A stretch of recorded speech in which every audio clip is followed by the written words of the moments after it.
My friends, tonight I have a problem. I have two books that I want to share with you, but I can only share one. I know I can share one tomorrow, but I want to share both. I just don't know which one. Last night we did Barbara Jordan, right? And the book was called What Do You Do with a Voice Like That? And it was about Congresswoman Barbara Jordan.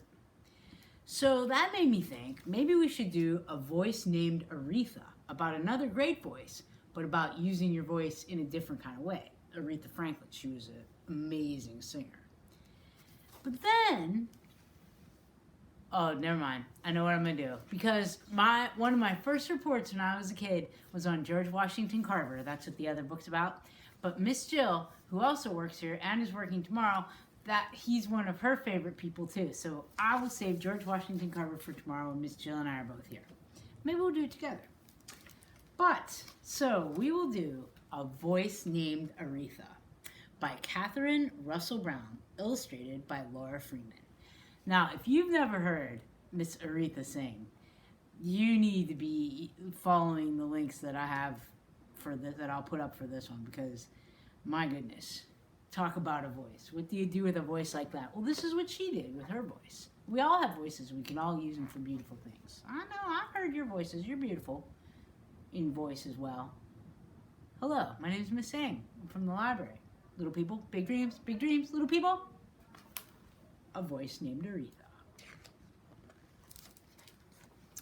Folks came from miles around to hear Reverend C.L. Franklin preach at New Bethel Baptist Church in Detroit, Michigan. The famous preacher gave soul-stirring sermons that could make you shout, moan, or nod and whisper, Amen. The Franklins' big brick house was always brimming with people and music.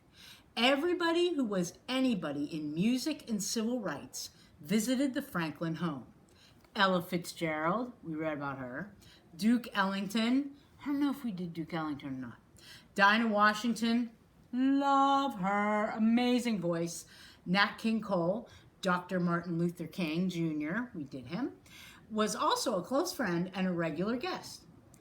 It was in this house full of talking, singing, and organizing that a shy little girl named Aretha Louise Franklin grew up. Aretha and her brothers and sisters loved singing in church, clapping along with the organ, drums, and tambourines. Each young Franklin wanted to shine bright for Daddy. Little Aretha had the biggest voice of all. She sang soulful trills and powerful riffs with a deep, easy feeling well beyond her years. No doubt about it, Aretha was the star child.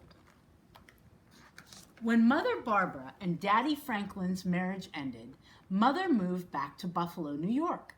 The children stayed with their father and visited their mother every summer.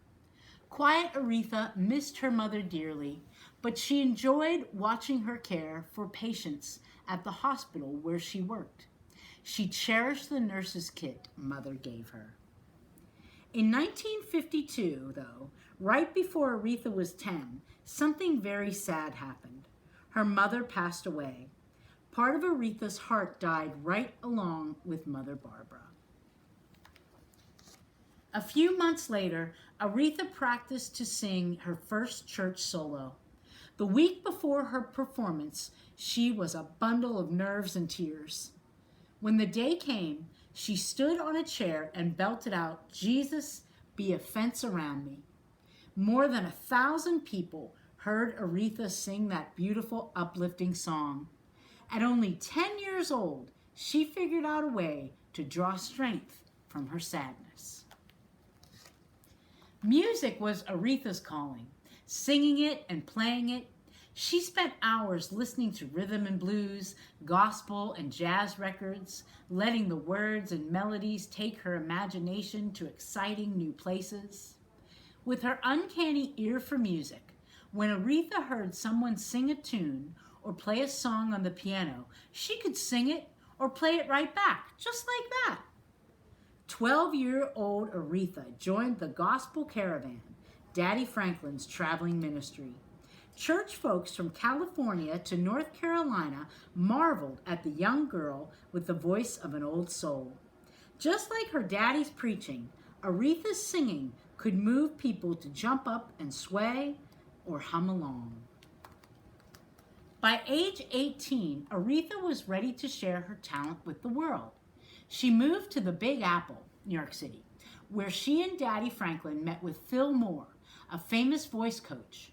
After hearing her sing and play the piano, he was an instant fan. "I can't take your money," he told Daddy Franklin. He could see that Aretha already had her own musical style. Before long, Aretha had signed a deal with a top record company. Aretha was a songbird ready to fly. The 1960s were a turbulent time. By law, whites and blacks were separated in schools, churches, libraries, swimming pools, even graveyards. People wanted change. They marched in the streets, demanding jobs, racial equality, and an end to the Vietnam War. Aretha paid close attention to the news. She knew that separate meant unequal and refused to perform for whites-only audiences. Aretha sang only where people of all races could attend. She stayed true to what she learned as a child, that every person deserves fair treatment. Before she went on tour with her band, Aretha was warned that club owners sometimes tricked singers out of their money. No way was she going to let that happen. She demanded payment in cash before the show. And when she went on stage, she always put her handbag where she could see it. Aretha could put on a show and take care of business. Although the crowds loved her, Aretha's albums flopped. She had worked too hard to let her talent go to waste. She had to do something big. She got a new band and signed on with a new record company. And finally, a smash hit, "I Never Loved a Man the Way I Love You," sold more than 1 million records. A few months later, her sing-along classic, "Respect," was released. Then came the icing on the cake, when Aretha was crowned the Queen of Soul. And at last, she had found her groove. Aretha wasn't afraid of hard work. Seeing the Queen of Soul perform was an experience to remember, and in 1987, her lifetime of music was celebrated when she was the first woman voted into the Rock and Roll Hall of Fame. In honor of her gospel elders, Mahalia Jackson and Clara Ward, Aretha often wore a fur coat on stage, just like they did. When she strolled out in the floor-length mink, everyone could see that Aretha Franklin had arrived. Aretha kept singing through the sweet spots and the rough patches of her life. She learned that hit songs did not always guarantee love or happiness. Some of the men Aretha fell in love with were as good as gold. A few were not so nice. In time, she learned to demand a little respect from everybody. Aretha's music didn't just soothe her pain. It inspired black people, women, and people of all colors to stand up for justice. Whenever she performed, Aretha left the crowd with a soulful memory. Aretha used her voice as a helping hand. When opera singer Luciano Pavarotti got sick before a performance, Aretha put her music skills to work. She had 20 minutes to learn Nessun Dorma before going on stage. TV audiences around the world globe, same thing, saw her masterful performance. She sang in English and in Italian. Since high school, Aretha donated money to people and businesses in Detroit. She also performed in lots of concerts to raise money for civil rights groups. Aretha used her voice to make people feel good and to make the world a better place. Aretha's voice had magic tucked inside, and that magic could work a spell. Sometimes the spell brings people to tears, even the President of the United States. Each one of her songs is like a sermon, with a story and a lesson, seasoned with life wisdom, hard work, and always lots of soul.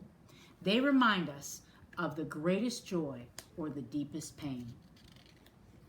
And this was the president before our current president, Barack Obama.